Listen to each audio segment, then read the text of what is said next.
Hey, what's up? Miles Best here, host of Above the Noise, back in my room because the pandemic is still pandemicking, which means that, we've all had to deal with the headache of doing things virtually. And if you don't know what I mean, here's a look at an actual meeting I had about this very episode. All right, everybody. So we have our next episode coming out on distance learning. We should take this time to kind of think our way through the thumbnails and the titles. What you got? I have an idea. And, Oh, shoot. Do you guys know how to get the camera back? I think that's $2. I have no idea. I don't even have words for that. But at least I'm getting paid, right? What about the students? They're all doing some version of virtual learning, and I wonder how that's going for them. I am not motivated. Really tired. Very difficult. I really don't like distance learning. Overall, I don't like it. It kind of sucks. I feel you. We've taken away the few things that make school fun. Hanging out with your homies, grabbing lunch with them, extracurricular activities, not being in the house. And we've replaced it with being in front of a screen for most of the day. But on the flip side, I do know that high school can be rough. I know that for me, there were days where it was really hard to go.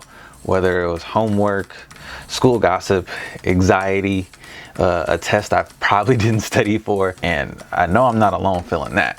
So it got me wondering, is there an upside to distance learning? All right, get this. There's just over 56 million K-12 students here in the US. And as of March of 2020, a majority of them have been doing some version of virtual learning. So whether that's completely remote or a hybrid where some classes are in person, it's likely to continue for the rest of the academic year. The pandemic's taking a toll on everyone's mental health. Okay, what shoes do I want to wear to the couch today? Which one? These bad boys right here. Perfect.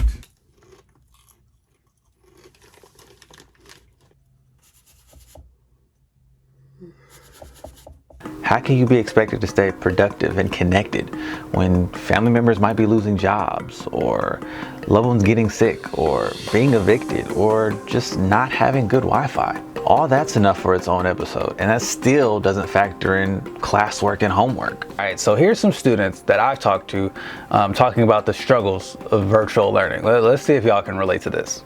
A lot of students aren't getting their work done simply because it's just so easy to be distracted at home. I hate just the ton of homework that teachers give. So I started digging, and I found countless reports suggesting that students are failing at a higher rate than before the pandemic, which isn't that surprising. I've talked numerous times about how I wasn't the best student. But if you made me do my classwork and my homework in my bedroom, my grades would have been terrible. Just terrible. And all this can also affect our mental health. COVID has radically changed how students are being schooled, and there hasn't really been any time to process it. I found one study that surveyed 3,300 young people, and it said that most had feelings of unhappiness and depression in recent months, while also saying they didn't feel connected to their classmates or their teachers. Now look, I get it. I can only be so connected to someone via a screen. I miss my friends, and I miss my coworkers. I miss grabbing a bite to eat. I miss hanging out. I miss just being in their presence. And then also, when I think about school, you have the routine, right, of actually going there. You have that regimen. I'm at a point right now where it's like I have to convince myself to wear pants that aren't pajamas. But thinking about that, it's like the daily grind of school and that routine, it can be a lot. It can all be heavy on someone. So I know that online can't be that bad, right? All right, so I talked to some students, and I found out that virtual learning actually does have some benefits. I like how I don't have to be in a desk all day. I like how I can just move around my house and I don't have to be tied down to one spot.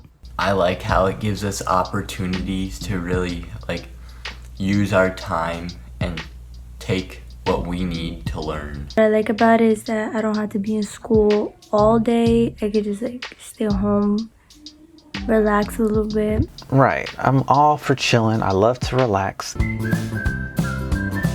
Not only that, but distance learning can help students that deal with anxiety, as they don't have to deal with the drama of school and just the distractions that it can bring. You know, not having to make a presentation in front of classmates, or, you know, just the sensory overload that comes from having to go into the hallway after the bell rings and you gotta bump shoulders with students running from class to class. And there were students that I spoke to that even said that they liked having their cameras off when they do their schoolwork or when they're in class. They say it works better for them. And you know, there's days where I'm in a full body hoodie or I'm still in my bed. And it doesn't mean that I'm not paying attention or that I'm not engaged. It just means that I'm comfortable and it's, you know, helpful for me to do my work. And there's also studies that show that later start times, you know, just not having to get up and be in class at 8 in the morning can benefit students' overall mental and physical health. Psst, we did an episode on that. Check it out. You know, having access to teachers and lessons, plus the added benefit of Wi-Fi, where you can work anywhere. And when I say anywhere, I'm talking like in the house, anywhere in your house, your bedroom, your living room, your kitchen, all those places. And you can work at your own pace. Okay, so there are some positives, right? Now look, I'm not trying to lecture you, but there's some things that I've been doing that have worked for me that match up with what some of the students have been saying and with some of the research I found. One thing that I've been doing is journaling.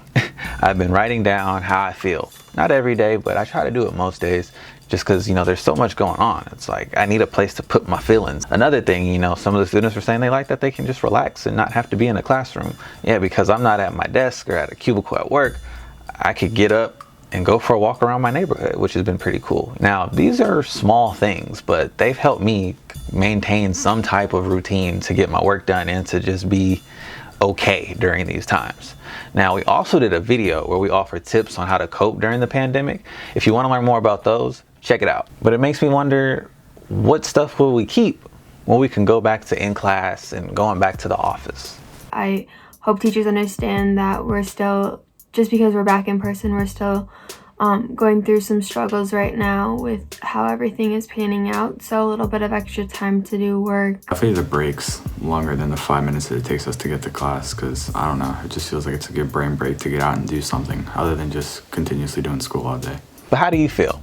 Are there things that from your virtual learning and online learning experience that you'd want to carry over when you go back to the in-person classroom learning?